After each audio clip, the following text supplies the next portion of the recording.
দেখো, আপাতত বিচারপতি সৌগত ভট্টাচার্যের পর্যবেক্ষণ বা মৌখিক নির্দেশ যা তাতে এর সারমর্ম তাই।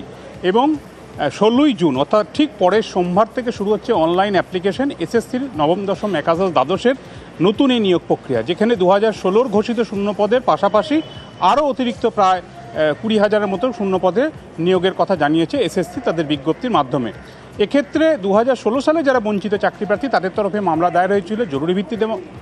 হাইকোর্টের অনুমতি নিয়েই মামলা দায়ের হয়েছিল। বিচারপতি পার্থসারথী চট্টোপাধ্যায় গ্রীষ্ম অবকাশকালীন বেঞ্চের তার অনুমতিতে মামলা হয়েছিল। এবং আজকে রেগুলার বেঞ্চের প্রথম দিন ভ্যাকেশনের ছুটির পর, সেক্ষেত্রে বিচারপতি সৌগত ভট্টাচার্য তার বেঞ্চে আবেদন করা হয় যে এই বিজ্ঞপ্তি 16 তারিখ থেকে এফেক্ট পাবে, অর্থাৎ নতুন নিয়োগ প্রক্রিয়া। সেক্ষেত্রে এই দ্রুত শুনানির জন্য বা জরুরি শুনানির জন্য আবেদন রাখা হচ্ছে। বিচারপতি সৌগত ভট্টাচার্য কোট আনকোট এই শব্দগুলি বললেন, লেটস প্রসেস গোয়িং অন, অর্থাৎ এর অর্থ হচ্ছে 16 তারিখ থেকে যে প্রসেসটা শুরু হওয়ার কথা সেটাকে শুরু করো বা চলতে দেওয়া হোক। ইন দ্য মিন টাইম যদি কোনো রকম সমস্যা হয়, অসুবিধা হয়, তাহলে তারা হাইকোর্ট আসতে পারে। এবং মামলাটা জুন মাসে নয়, একেবারে জুলাই মাসের মান্থলি লিস্ট।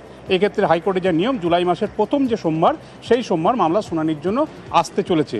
অর্থাৎ এই নিয়োগ প্রক্রিয়া, সেই নিয়োগ প্রক্রিয়ায় আবেদন প্রক্রিয়াটাই থমকে যাবে কিনা, সেটা শুরু করা যাবে কিনা, এই নিয়ে যে একটা প্রশ্ন তৈরি হয়েছিল সেই প্রশ্নটা নিষ্পত্তি হলো।